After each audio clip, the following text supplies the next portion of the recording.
Morning, everybody. How are you? I hope you're all happy and healthy, doing the things you love, with those that you love doing them with. There's Bugsy Malone, looking for squirrels. She almost caught a couple. I think it was yesterday or the day before. Didn't quite get there, but one day maybe. I hope you're all happy, guys. Can you do me a favour, if you don't mind? Smash the like button for me on the video. It really helps the channel out. Smash the subscribe as well, if you haven't already, and also hit the notification bell and drop a comment. Let me know your thoughts on today's topics. And it's not so much transfer news, views and clues, but it does relate to transfers both in and out of the club. A couple of stories. One is that apparently, according to reports with the Mirror and the Express, Ange Postecoglou is very happy to allow to sanction the €15 million or pound transfer out of the club for Giovanni Lo Celso in January. If a club wanted to come in, I think the club value him at about that amount of money, 15 million, give or take. Again, the reports knocking around are saying that Lo Celso is just not really happy in London, not really happy at Tottenham, doesn't feel like he gets a fair crack. But you know what? After a couple of pre-season performances, I thought, might have a player here, you know. He might be back, he might be happier, he might be up for this. But I don't know, subsequently, when you've seen him get minutes, I don't think he's done very much, and I don't think he's pulling his weight. He doesn't come across to me like a player that's going to pull in that kind of all pull in the same direction type of character. Unlike, say, a Pierre Hojbjerg, who over the last couple of weeks has impressed me to the point where I've now kind of landed on the opinion that I'm not sure we can really afford to lose him or justify losing him unless he really wants to go. If we can convince him to be happy to stay and participate, then I think that maybe Hojbjerg offers a lot of value because he's someone that he's always going to put in those performances, at least, if not technically brilliant, one that is full of effort, full of desire and willingness to be a part of something, even if you're not always the main character in the story. And I think you need them. Postecoglou said in his press conference yesterday, you know, when it comes to would he want 20, he didn't want 24 world-class players in the squad. That's not for him. You know, it's too difficult. It provides its own set of problems. But what you do want is people that fit the system, both technically and also as a personality. People that are all understanding the assignment and getting behind it. And I think Pierre Hojbjerg probably a good one for that, but maybe Lo Celso isn't. So I'm not too worried. If we can get 15 million quid for Lo Celso, maybe we can then take that money and drive it into, you know, another youngster that's up and coming, whether it be a like-for-like replacement in the 10, or maybe it allows you to then go and get a better 10 who can play on the width and multitask. I spoke about this in today's video. Pedro Conchalves would be a dream world signing for me, but there's loads of others we've been linked with. Check out the video if you haven't seen it already. The other story, guys, that I wanted to bring to your attention was quite an interesting one, really, and it's relating to Dele Alli at Everton. So a lot of the press this morning are talking about the fact that Sean Dyche or people at Everton have had a couple of background calls with Tottenham recently regarding trying to renegotiate or potentially even waive what would be the first £10 million of a transfer fee that Everton would owe Tottenham in the event that Dele Alli would play 20 games for Everton. I think at the moment he's played 13 or 14, only made one start, the rest from sub appearances. Obviously he went to Besiktas as well.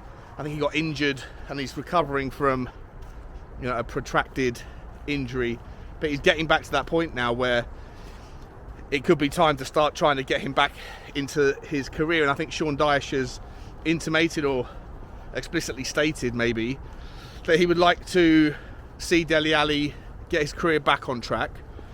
But in order for that to happen, because of the financial circumstances that that Everton are in, it can't really happen unless Tottenham were to renegotiate.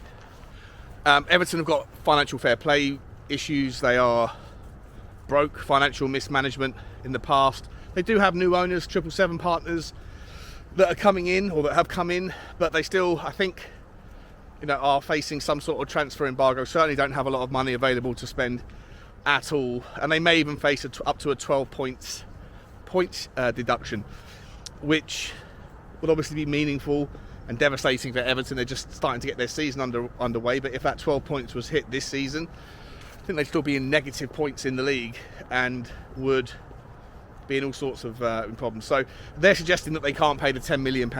The actual transfer fee could rise via very complex elements to the contract, to the transfer, up to 30 million, but I don't think any of those things are going to happen. But £10 million would happen if he played 20 games, and of course they're saying, well, we can't play him then. So unless you renegotiate with us, he's only ever going to be, in the background. And so it puts a lot of pressure on Daniel Levy. From what we know of Daniel Levy, does he really have that kind of the historical personality trait to suggest he would be willing to just write down money that potentially could be owed for the betterment of one of your competitors in Everton and the betterment of a player, an ex-player, but still a player that has some meaningful relationship with the club? Dele Alli, at his very best, was part of the squad and a main part of the squad when Tottenham had their best moments of recent years. And so to the Tottenham faithful, Dele Alli, to a lot of us, will have a place in our hearts. Some Tottenham fans even want to bring Dele Alli back to Tottenham and hope that under Ange Postecoglou you could, and get, with the psychological help that he'll need, could get him back to some level near his best. I don't share that sentiment. I think that, I think he's far off the pace for Tottenham right now, but you do want to see him hopefully find a way to resurrect his career. Now, does Daniel Levy want to do that and help Everton? Well, you can make the argument that it's moot point either way. Tottenham aren't going to get any money from Everton either way. So you may as well, if you have any love for the player, you may as well, write it off and let them go. I don't think Everton are a particular threat to Tottenham. I'm sure you could make some sort of contractual gentleman's agreement that he would never play against Tottenham if there was ever any threat. So Dele Alli's role at Everton would never be impactful to Tottenham in a negative way. And so there's an argument for that. However, I think there's another argument that would need to be considered, and it goes back to Manor Solomon and Shakhtar Donetsk. Remember, Shakhtar lost Manor Solomon for free because of a FIFA rule. I think it's clause 7 in the footballing transfers rulebook that says that if an overseas player is playing for a club in a country that is at war, then they have the right to tear up their contract and walk away. And that's what happened. And Tottenham signed him for free. And all summer, the Shakhtar chairman, and most of the winter so far, or the autumn, the Shakhtar chairman has been continuously in the press stating that he hopes that Daniel Levy will do the right thing and pay some form of compensation, because ultimately it's not Shakhtar's fault that the rules are the rules. And as of yet, as far as we're aware, there hasn't been any generosity in that regard from Daniel Levy. In fact, Shakhtar Donetsk came to Tottenham for a pre-season friendly, and if you remember, Daniel Levy wasn't there. He was in Miami. Maybe part of the reason why he went to Miami that week was to avoid an uncomfortable conversation where he didn't want to say to a chairman, sorry, it's not my problem, when the chairman was confident that Tottenham would offer some sort of level of compensation.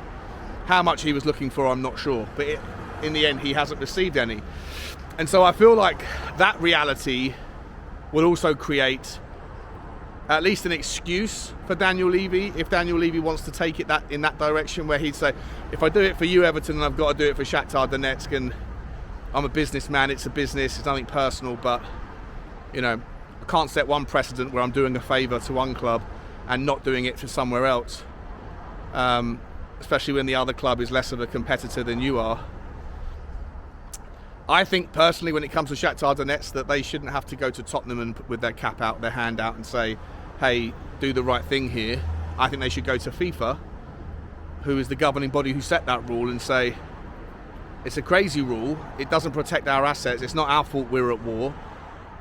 Where's our compensation? You're forever going to make us liable for the riskiness of our assets that we can't protect. It's crazy. I think the rule is crazy. I think that there should be some forced compensation or something like an insurance policy for those rare occasions where this happens. But in any event, I don't think it's for Tottenham to necessarily have to pay them any compensation.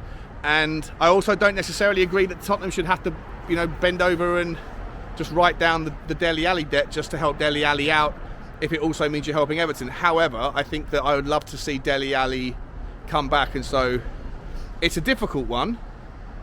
It's a very difficult one. I'd like to see Dele Alli resurrect his career.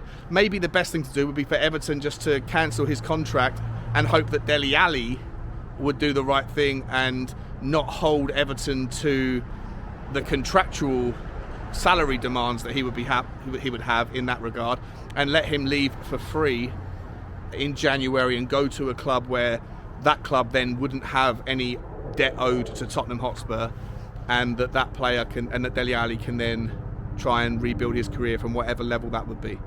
Ultimately, the only person that should really benefit from this demand here is Dele Alli. He shouldn't have his career completely hindered by Everton's financial mismanagement. Tottenham shouldn't have to give over favours to clubs you're competing with. But ultimately, you want the best for the player, and maybe the best outcome here would be one where, as I say, Everton allow him to move on for free somewhere else. Maybe he has to drop down to a championship level and start playing good football where he's the very best in that particular level, get his confidence back, get him the psychological help that he needs, and then hopefully you can see him, he's still got plenty of time left, he could get back to something like the previous version of himself. But I just don't personally see Daniel Levy handing out any favours. It just doesn't strike me as that's the sort of person that he is. But let me know your thoughts. What do you think we should do in this situation? Should we write down the debt? Should we allow Dele Alli to carry on playing for Everton through the 20 goal mark and Tottenham not have to receive 10 million in compensation? Or should we hold everyone to the same contractual standards that we have to abide by? Don't know. Interesting, tricky. Moral focus is also part of this story as well. So let me know, guys. Like, subscribe and comment. And as always, bye bye.